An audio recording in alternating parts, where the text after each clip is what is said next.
Right. Okay, I'll make that 5 o'clock. Let's crack on with it. Okay, so welcome everybody to the ETNZ online session for wireless spectrum management. This is our final session for day one. It's been over 10 years since we last had a panel at conference on the topic of wireless spectrum management. 10 years is an age. Back then, iPhone models were in single digits and the BlackBerry Bold Touch had just been released. So we are here for the final session today to answer the questions. These two questions. What has changed in the wireless spectrum over the last 10 years? What lies ahead? And that's perhaps more important. To answer these questions, it's my pleasure to introduce our panelists for this session. First, phoning in from Australia, Susan Twartz, who has over 30 years experience in various aspects of the entertainment and performing arts industry. I had the pleasure of being a colleague with her for a couple of years until fairly recently. Really great to be working and involved with such an experienced person from the industry. Susan played a critical role in the wireless audio landscape of our industry in the lead up to the Australian digital dividend in December 2014. Essentially, in 2007, leading audio distributors in Australia were made aware of the Australian government proposal to sell off part of their broadcast spectrum. The industry body that was formed, called the Australian Wireless Audio Group, then lobbied the government for ongoing access to the spectrum for wireless audio devices. Susan led this group for almost 8 years. A very challenging role to manage, very important issue that could have resulted in us having a completely different landscape than we do today. So perhaps the most important outcome of that is the ongoing recognition of the importance of wireless audio users as legitimate stakeholders in the environment, in the economic health and well-being of Australia and New Zealand. Susan holds a Master of Business Administration from the University of Newcastle and is also has a Master of Business and Technology from the Australian Graduate School of Management at the University of New South Wales. And Peter Twartz has over 30 years experience in audio communications and spectrum management. He has this experience in the broadcast and live entertainment industries. So over these decades, this has included systems design and operations through to production and technical management. If you've had a chance to look online for the bios of everyone who is presenting at the conference, Peter's one reads like a who's who of all the major significant events that have really been happening this century in Australasia. The Sydney Olympics, various Australia Cricket Test Series, NRL Grand Finals, the Melbourne Commonwealth Games. Peter's been involved in the wireless spectrum management for all of these events and was also appointed by the Australian Communications and Media Authority to manage the wireless microphone spectrum for the Melbourne 2006 Commonwealth Games. In addition to all of this, Peter holds a Master of Business and Technology from the Australian School of Business at the University of New South Wales. Our final presenter, Mr. Brendon Reid, began installing home technology in the 1980s, building his first home automation system at the ripe age of 12. In 1995, while at Auckland University studying engineering and computer network architecture, which was when I first met him, he founded Automation Associates, which has grown to be one of New Zealand's most successful high-end custom installation businesses. So expanding into import and distribution, commercial integration and the digital healthcare market, the AA Automation group of companies now employs 40 staff with offices throughout the country. Brendon's also served as a member of CDA New Zealand on their board of directors. and is Vice President of the Auckland VHF Society. For the last 9 years, he's worked with Red Bull Motorsports to deliver race timekeeping systems for their drift racing series around the world.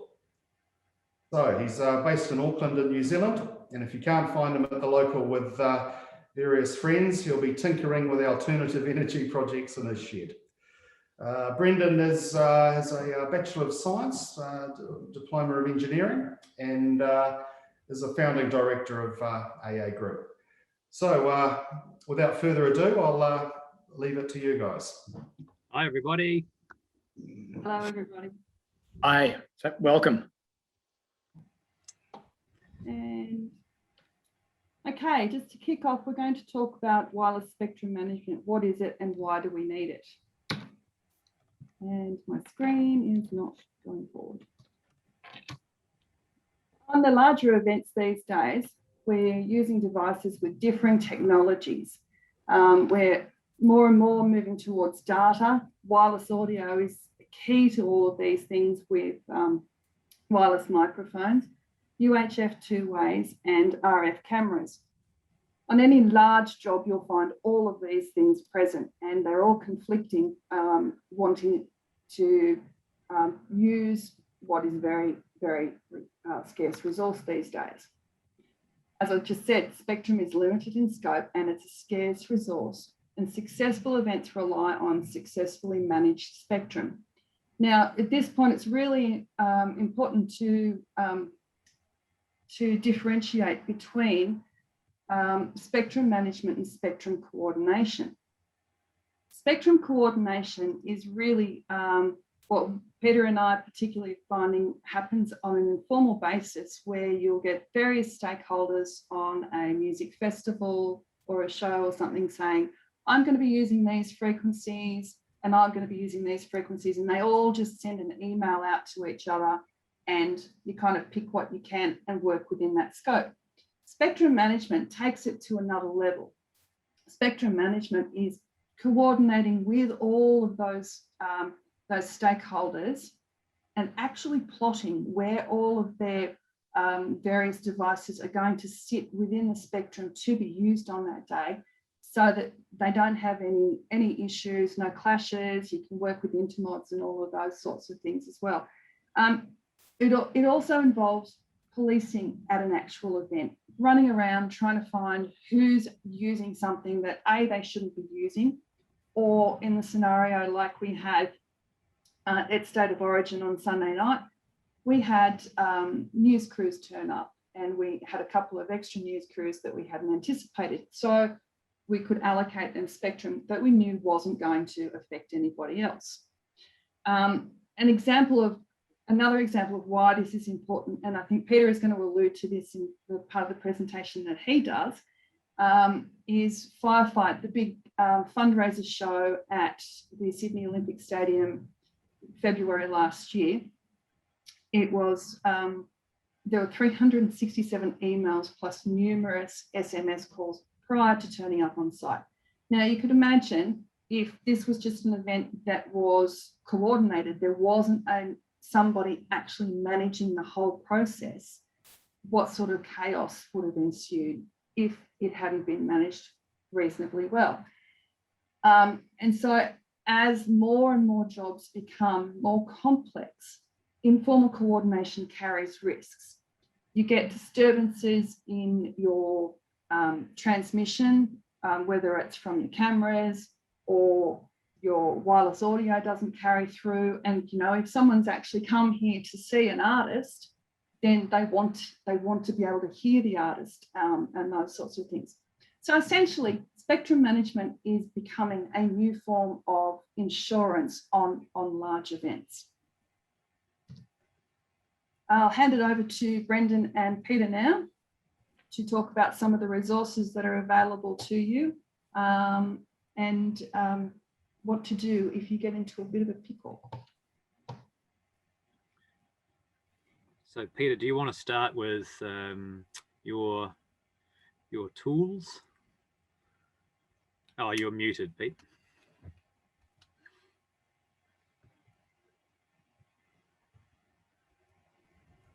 Apologies, I tried unmuting and it didn't. Anyway, here we go. So within government, both in Australia and in New Zealand, both those governments have online a full listing of transmitters that are licensed. So that covers UHF two-way radios, it covers data links, even mobile cell phone sites, everything. What it doesn't cover certainly is things like wireless microphones, which are here today, gone tomorrow. In Europe, a big chunk of those is also licensed by particular site locations.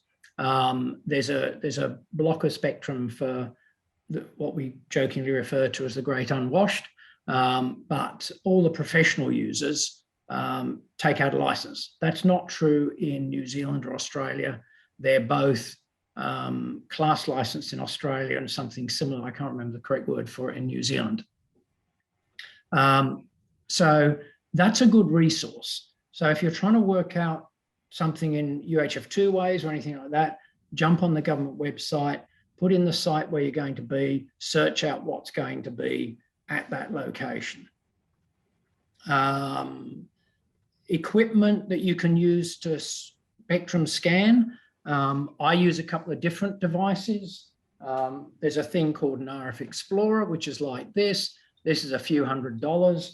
If you're involved in spectrum coordination, spectrum management, grab one of those, throw it in your backpack, don't leave home without it type thing. Brendon's got an even cheaper one, I think, that he can show you.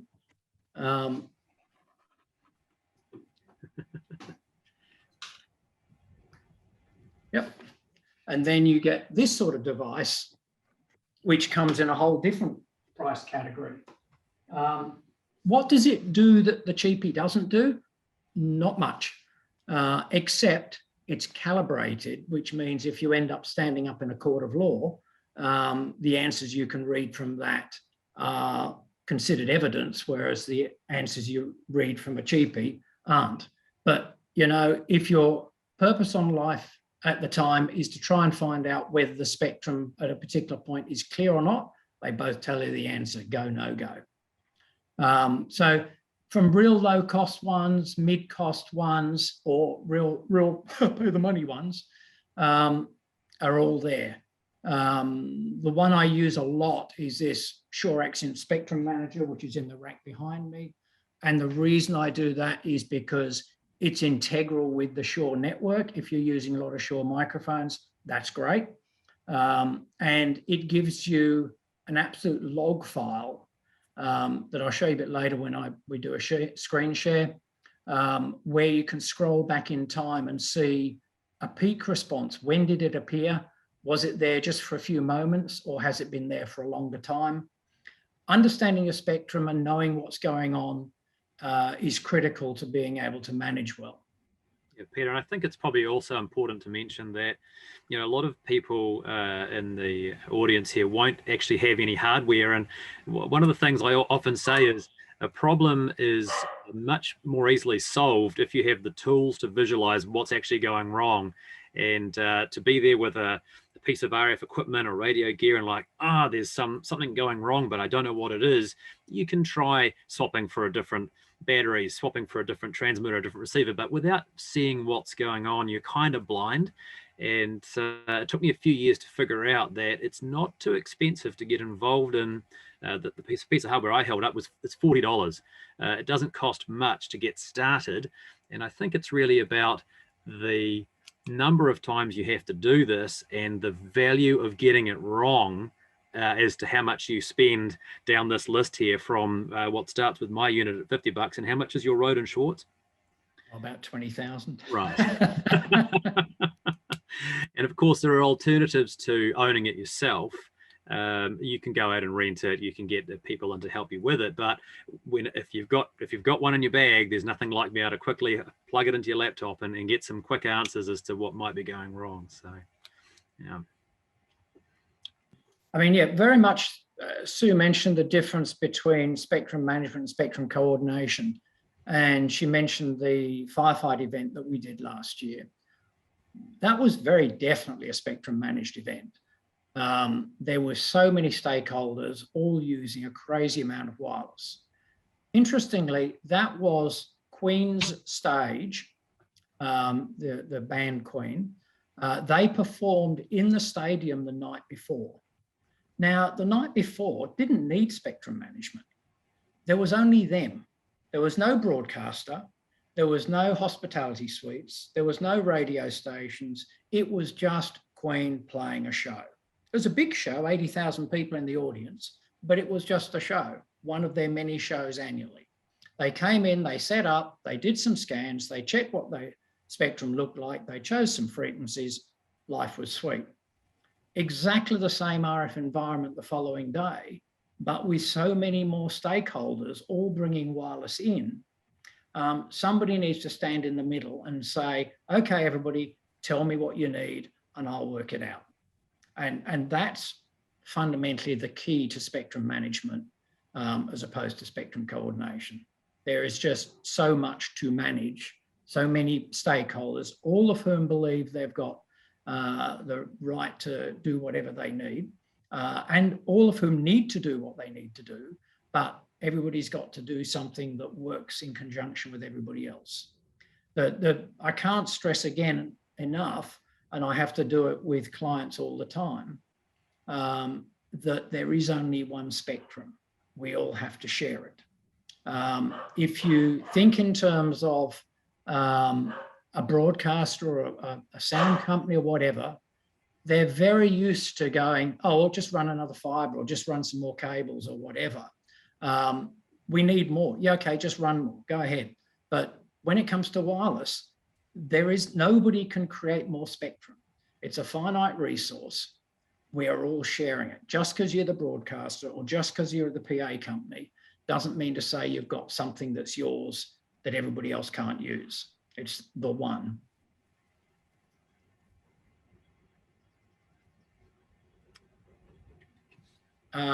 If I look down some of those, one quick thing, on the last one there, and then we'll flick the screen. If you're trying to find where something's coming from, the good old radio mic paddle, which is typically a log periodic dipole array, is actually not as directional as you might hope at the front, but it's actually pretty good, usually nulling at the rear. So it's sometimes easier to find where something's coming from by actually figuring out where it's not. So if you're looking at your spectrum analyzer device or even a radio mic receiver and you scan using it, pointing the antenna around backwards, you may well find more readily where the signal is coming from than actually trying to work out forwards. Because when it disappears, you've created a null. If you think of a typical cardioid response microphone, they're sort of 3 dB down or so at 45 degrees off axis, but there's quite a decent null at the rear. And that null at the rear is often more used to you than the directionality at the front. Yeah, okay, let's move on. Can we, Susan, shoot back up to the toolbox slide? Yep. So I put a couple of notes down here that if you can lay your hands on some equipment, if you've got it with you already, that's obviously the best. It's in your backpack. It costs you $50 or $500 or $5,000, depending on how important it is to you to have these things sorted and how often you do it. And if you've got one, that's all good, and it will give you the different results depending on how much you spend with them. The one that I've got here is great up to about a gig, but it really starts to get shaky around, the old 2.4 spectrum. It's okay as an indicator, but really only as an indicator. I'm not going to have anything admissible if I need to take it further with RSM or any other agency. And so there's a couple of tricks here. You don't have to own these things. You can go and rent them, and Tech Rentals in New Zealand has a reasonable selection of RF spectrum analyzers, is the word you're looking for if you need to chat to the guys there. And they will be able to give you some training on how to use them, what you're looking for. And one thing I've always liked about Tech Rentals is if you can't analyze the output, they will normally either be able to do it for you or send it to somebody for a fee who can do it for you. So they're really handy if you've got a problem, you've got a bit of time up your sleeve. Renting the gear or having it on you before an event could be something to consider. You can also, as Peter was saying, go to rsm.govt.nz.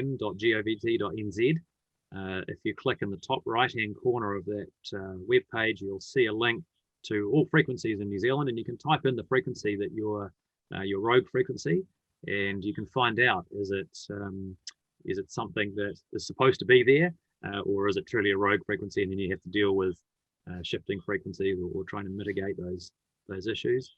And another possibility for you is NZART is the New Zealand Association of Radio Transmitters, and they're what we affectionately know as radio hams, and they're basically a bunch of 60 and 70-year-old plus crew that hang around all over New Zealand with not much more to do than to come and help out finding radio frequency issues, and they're often happy to assist.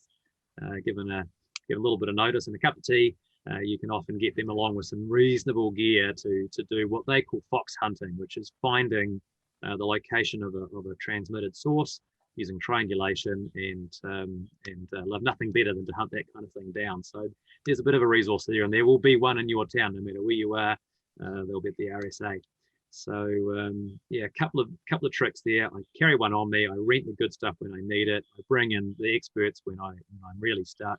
And now and again, another angle to RSM is they have a bunch of what's called radio frequency inspectors, and you can, if you have time, and I know with a live event, oftentimes is something you don't have, but in my background and installed systems, you've usually got time to call the Commerce Commission and get them to send an inspector out. And if it's affecting a large number of people, it's blowing a critical service away, like a TV channel, they'll be there pretty promptly, and they've got some gear in their vehicles, and they can drive around, and using GSM, GPS, and a Rode and Twartz, and a couple of other bits and pieces with directional antenna, they can plot using some software where this rogue signal is coming from, and work to mitigate it. Normally it's a cease and desist order, and that they can happen pretty quickly depending on what frequencies they're interfering with. So there's a bunch of angles here, but I always recommend one in your kit that you've played with before you go to site, so you kind of know what you're looking for and how to use it.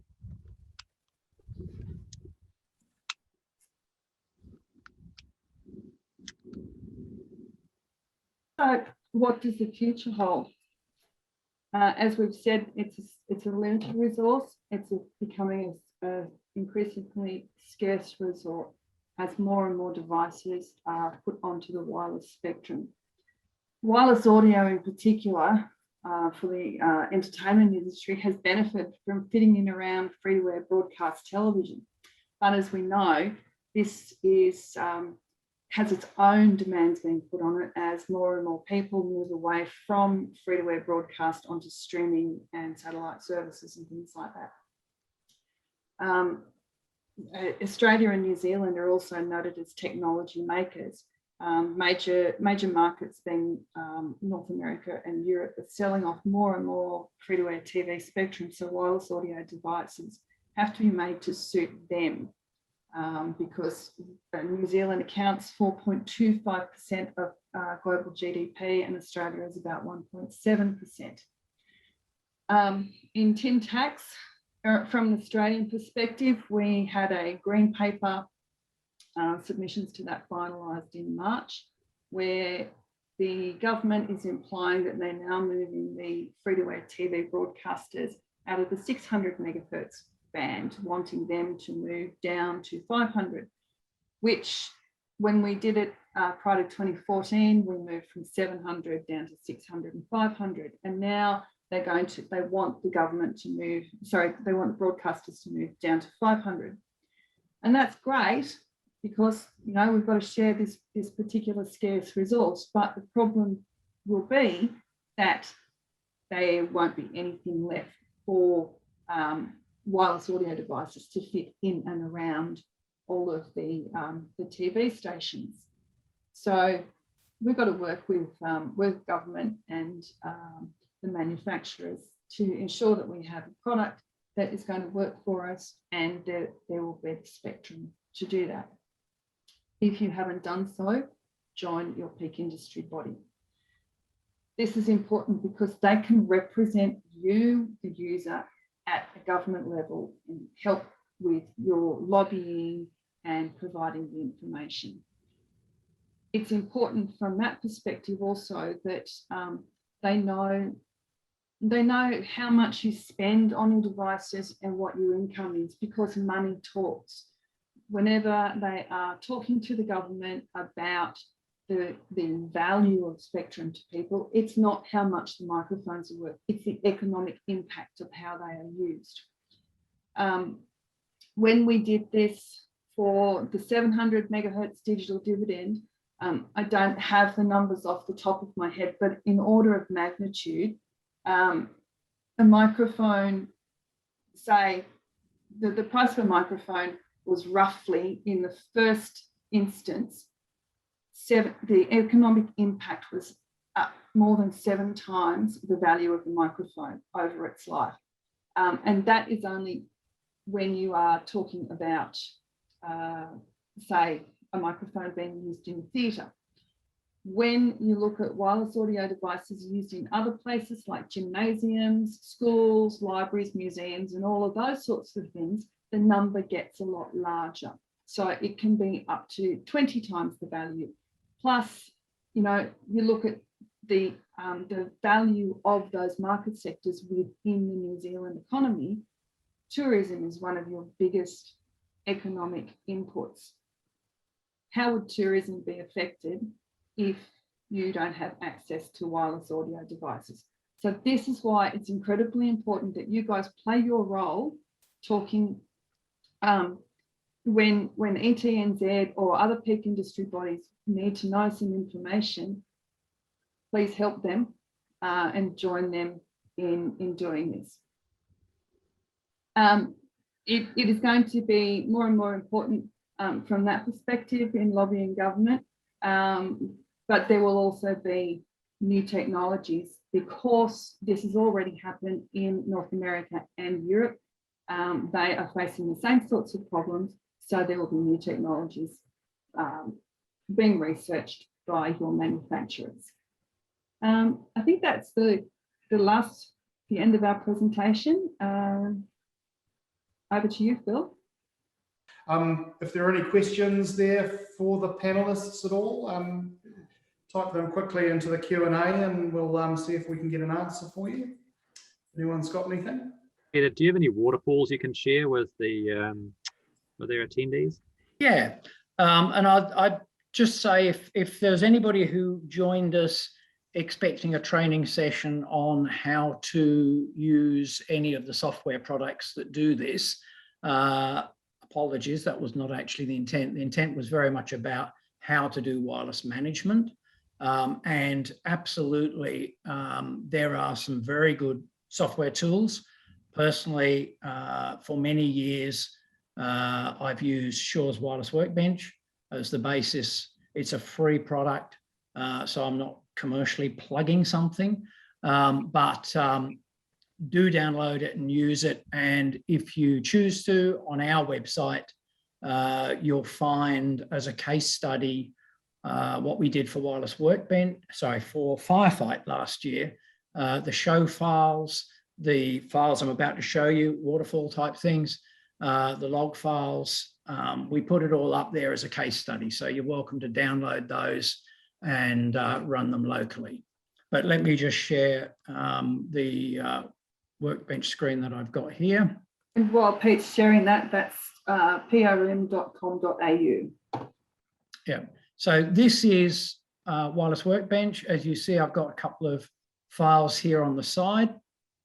The 2 scan datas, if I were to just zoom in here a bit, this is one that ran in advance up on level 5, which is the sound control room at the stadium.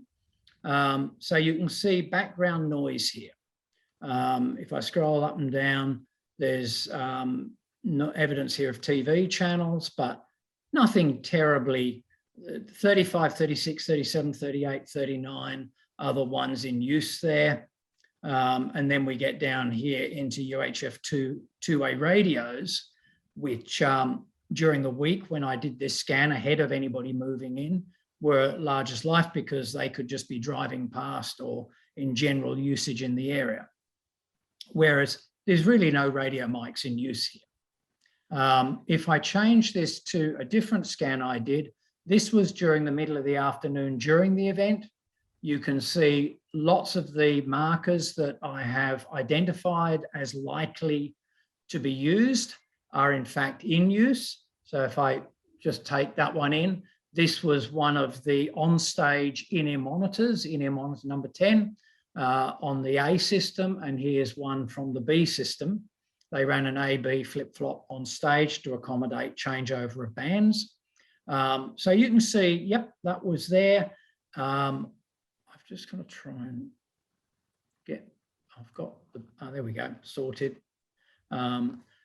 Sorry, I just had the Zoom thing hiding over the top of the bit of screen I'm trying to get at. Down the right-hand side here, you get a timeline. So here is what was happening at 1507, and here's what was happening at 1814. If I grab this slider and go back in time, you can see this bouncing around all over the place as time went by. Now, these were in-ear transmitters, so the reality is they didn't change very much.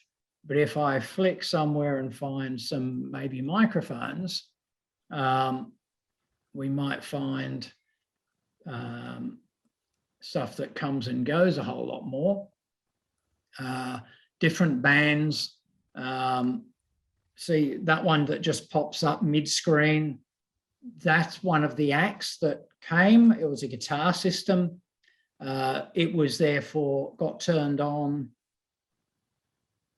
there at 1605, and by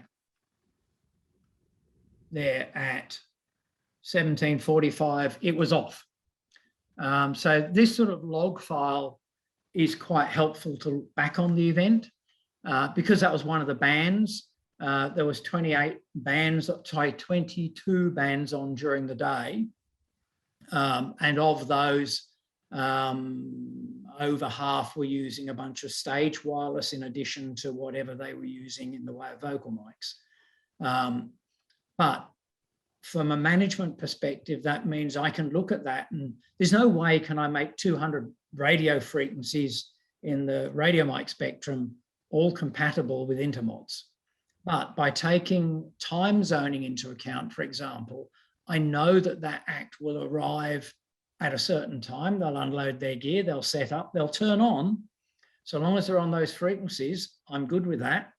And I know that as soon as they're finished, within 10 minutes of their set being over, their gear's powered off, back in flight cases, and within half an hour, it's in the truck heading down the road. So those frequencies are available again for reuse if necessary. So it's management's a whole different world to setting up for one act. There's a lot of things that come into play. And the biggest single advice I can give you if you are managing an event, a multi-user event, is spend time in advance, figure out who all your users are. Who are the stakeholders? Who actually knows what equipment they're going to be using? Who has frequencies that really they're not going to budge off? And who's absolutely quite happy to change frequencies if you go back to them with, can you use this frequency? As a clue, those that aren't very good at budging off a frequency are the news camera guys. The guys that turn up, one guy, camera, a wireless mic from the talking reporter. Yeah, you know, half of those guys really don't even know how to change the frequency on their device. At the end of the day, they're fundamentally a cameraman. They kind of do audio because they have to. Somewhere in between, they've got to check the makeup of the talking head and ego stroke them to make sure that they're ready to talk to the nation. It's doing audio's the least of their problems because they're using it to go, you know, about 2 meters. It's always going to work for them. they're using 100 milliwatts to go 2 meters. They're always going to win over everything else. The problem is when we're 30 meters away and we're trying to pick up something from 50 meters further away, they're going to come in stronger than the thing we're trying to pick up from 30 meters away if they're on the same frequency. So managing those guys is important. Finding out who they are is often a challenge, but you know who your broadcasters are. Try to build inroads into the broadcasters and the news desks and who are you sending out? If it's a major event, who's running the event? Have they invited the media? Okay, which media have they invited? Who are the contacts at the media? Follow it back upstream so you can find out all the people that are going to be on site. In the case of a big festival, which bands are in playing? Get the contact details for each of those bands. Find out who from the band actually knows what the gear is. Yeah, mate, it's a Sennheiser. Okay, what sort of Sennheiser? It's a guitar pack. Yeah. Is it an A band, a G band, a B band? Oh, I don't know. Well, yeah, okay, that's what I need to know. And that getting all that information together is challenging, but that is the challenge. So questions? No, I don't think I have anything there. So I think we'll wrap that one up and we'll put an end to the final session for the day. Thanks to our panelists for providing some good insight there. I won't ask you to be around in 10 years' time when we come and ask the same question again. Yeah, no, thank you very much. And thanks to all of you out there listening. I'll encourage you to have a look at the bios online. If you do get a moment, I only covered the very briefest part of what our panelists do. And there's some further information there on Peter and Susan's company if you need some more information. And we're certainly very open to receiving correspondence that says, oh, how this, do that. So feel free to contact us if you've got any questions.